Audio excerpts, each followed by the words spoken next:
중국의 신종 코로나 바이러스 감염증 상황이 점점 안정을 찾는 것과는 정반대로 중국을 향한 세계의 비판 여론은 날로 비동하는 모습이어서 대조적이다. 중국은 25일 자정 현재 11일 연속 단 한 명의 코로나19 사망자가 나오지 않았다. 또 코로나19의 진앙 후베이성의 우한에선 지난 24일부터 중증 환자 제로 상태를 기록 중이다. 그러나 코로나19 사태와 관련해 중국의 책임을 묻는 목소리는 점점 커지고 있다. 심지어 중국의 각 도시와 맺었던 우호 관계를 끊는 도시가 속출하고 있다. 대표적인 국가가 스웨덴이다. 중화권 인터넷 매체 더웨이는 스웨덴 언론을 인용해 지난 22일 스웨덴에서 두 번째로 큰 도시인 예테보리가 중국의 경제 수도인 상하이와 맺었던 34년에 걸친 자매결연 관계를 중단한다고 보도했다. 예테보리 의회 관계자는 상하이와의 교류가 많지 않았다고 말했지만 실제 이유는 점증하는 스웨덴 국민의 중국에 대한 반감이라고 스웨덴 언론은 말했다. 코로나19 초기 진상을 제대로 알리지 않았고 최초 폭로자리 원령 탄압이 큰 영향을 미쳤다. 이후 중국 외교부 대변인의 거친 언사와 선전을 여과 없이 전달하는 중국 매체 보도로 인해 스웨덴 국민이 중국의 실체에 대해 보다 분명한 인식을 갖게 된 게 중국 도시와의 우호 관계를 끊는 데 중요한 역할을 했다고 한다. 예테보리에 앞서 스웨덴의 린코핑이나 오레브로도 중국 도시와의 자매결연 관계를 단절했다. 과거 스웨덴의 116개 도시가 중국의 각 도시와 우호 관계를 맺고 있었으나 코로나19 사태를 전후해 약 100개 도시가 이 같은 관계를 끊었다고 더웨이는 전했다. 이에 앞서 지난 14일엔 호주 뉴사우스웨일즈의 와가와가시가 중국 윈난성 군민과의 32년에 걸친 자매결연 관계를 단절했다. 와가와가시의 폴퍼닐 의원은 중국 정부가 코로나19를 이용해 세계의 사망과 파멸을 가져왔다고 비난했다. 중국의 책임을 물어야 한다며 손해배상을 제기하는 기소는 이제 미국을 넘어 세계적으로 유행 중이다. 미국에선 플로리다주, 텍사스주, 네바다주, 캘리포니아주 등에서 민간 소송을 벌이고 있다. 또 지난 21일 미주리주가 주정부 차원에서 처음 소송을 제기한 데 이어 22일엔 미시시피주도 소송에 가세했고 중국의 원조를 많이 받았던 이탈리아에서조차 중국에 대한 손해배상 움직임이 시작됐다. 이탈리아의 비영리 기구 원유럽이 지난 21일부터 중국을 상대로 손해배상을 요구하는 사이트를 연 것이다.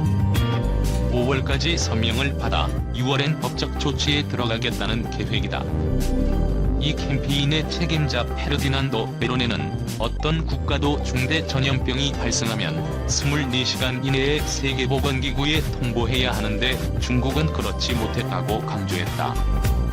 참가자는 50만 명을 초과하고 배상 요구 금액은 1,000억 유로가 넘을 것으로 전망했다. 이 같은 분위기 속에 올해가 유럽 중국의 해이지만 유럽에서는 중국이 유럽을 잃었다는 말까지 나오고 있다. 당초 중국은 일찌감치 코로나19 홍역을 앓은 경험을 토대로 유럽 지원에 나서며 미국을 대신해 세계에 중국의 지도력을 과시할 좋은 기회를 맞았다. 그러나 이후 중국의 성숙하지 못한 이딴 행동이 화를 불렀다는 평이다. 우선 아무 말 없이 의료 물자를 지원해도 중국에 감사하다는 인사가 나올 판인데 꼭 중국 지도자와 공산당에 대한 감사와 찬양을 요구하는 바람에 원조 물자를 받는 측의 자존심을 뭉개고 말았다. 게다가 마스크와 진단키트 등에서 중국의 고질적인 문제점 중 하나인 불량품이 잇따라 나오며 중국 이미지에 먹칠을 했다.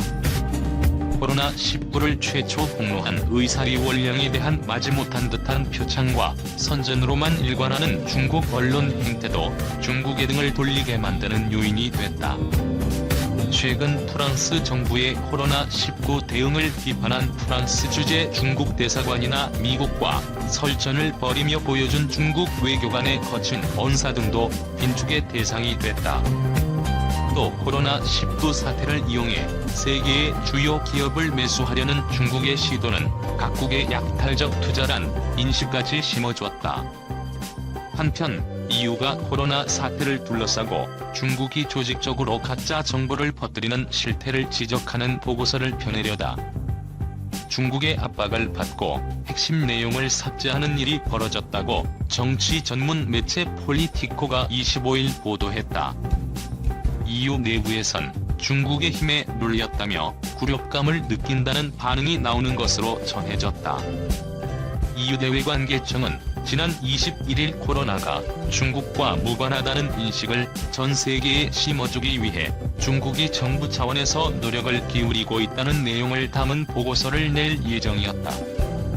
뉴욕타임스가 입수한 보고서 초안에는 중국이 팬데믹을 일으켰다는 책임론에서 벗어나려고 국제적 차원에서 허위 정보를 퍼뜨리는 캠페인을 이어갔고 이와 관련한 비밀 작전도 수행했다는 내용이 들어있다.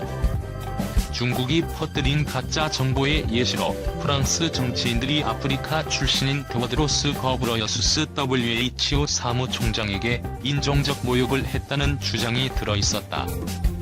중국이 미국의 바이러스를 퍼뜨렸다는 허위 주장을 했다는 내용도 담았다. 중국은 EU가 21일 보고서를 낸다는 소식을 입수하자마자 물밑에서 긴박하게 움직였다. 외신들에 따르면 EU 본부가 있는 벨기에 브뤼셀에 파견된 중국 외교관들이 보고서 발표를 중단하라고 압박을 가하고 동시에 베이징에서도 주중국 EU 대표부에 압력을 넣었다. 중국 측은 초안대로 보고서가 나오면 EU와의 관계가 나빠질 것이라며 위협한 것으로 알려졌다. 결국 이날 이후에 외교장관 격인 주제프 보렐 외교 안보 고위 대표의 선임 보좌관인 에스테르 오소리오가 보고서 발간을 중단시킨 것으로 알려졌다. 사흘 뒤인 24일 발표된 보고서는 주요 내용이 상당 부분 누락됐다. 최종본에는 중국이 허위 정보를 퍼뜨리는 캠페인을 전개했다는 표현과 관련된 내용 전체가 삭제됐다. 중국이 프랑스와 WHO 사이를 이간질했다는 것을 포함해 민감한 내용은 죄다 빠졌다. 이번 보고서 파동에 대해 EU의 한 외교관은 공산당을 달래기 위해 자기 검열을 하고 있다며 EU 고위층을 향해 항의했다고 뉴욕타임스가 보도했다. EU는 중국이 EU산 물품 수입을 늘려줘야 코로나로 인한 경제적 타격에서 빨리 회복할 수 있는 처지다. 특히 독일산 자동차, 프랑스산 농산물 등 유럽 주요 수출품의 중국 내 소비량이 원래대로 돌아오지 않으면 경제 회복이 더딜 수밖에 없다. 코로나 사태가 발생하기 이전 EU와 중국의 하루 교역량은 16억 유로에 달했다. 미국은 WHO 돈줄 끊었고 중국은 WHO에 370억도 줬다. 지난 3월 신종 코로나 바이러스 감염증 대응을 위해 세계보건기구에 2천만 달러를 기부했던 중국이 최근 3천만 달러를 추가로 기부했다. 24일 중국 외교부에 따르면 경상 외교부 대변인은 전날 개발도상국의 공중보건 시스템 구축과 코로나19 퇴치를 위해 WHO에 3천만 달러를 기부하기로 했다고 밝혔다. 경상 대변인은 중국이 WHO에 기부한 것은 중국 정부의 WHO에 대한 지지와 신뢰를 반영하는 것이라며 중국도 코로나19와 맞서 싸우는 데 기여를 했다고 말했다. 이번 기부로 중국이 코로나19와 관련해 WHO에 기부한 총 금액은 5천만 달러에 이른다. 도널드 트럼프 미국 대통령이 WHO의 모든 일이 중국 중심적이라고 비판하면서 WHO에 대한 미국의 자금 지원을 중단한 상황에서 중국이 WHO에 대한 기부액을 늘려가자 WHO 내 중국의 입지가 더 커지는 것 아니냐는 예측이 나온다. 경상 대변인은 테드로스 아드하놈 게브레예수스 사무총장이 이끄는 WHO가 객관적이고 공정한 자세로 의무를 다했고 코로나19와 관련된 각국의 대응 및 국제 협력 증진에 중요한 역할을 했다고 밝혔다.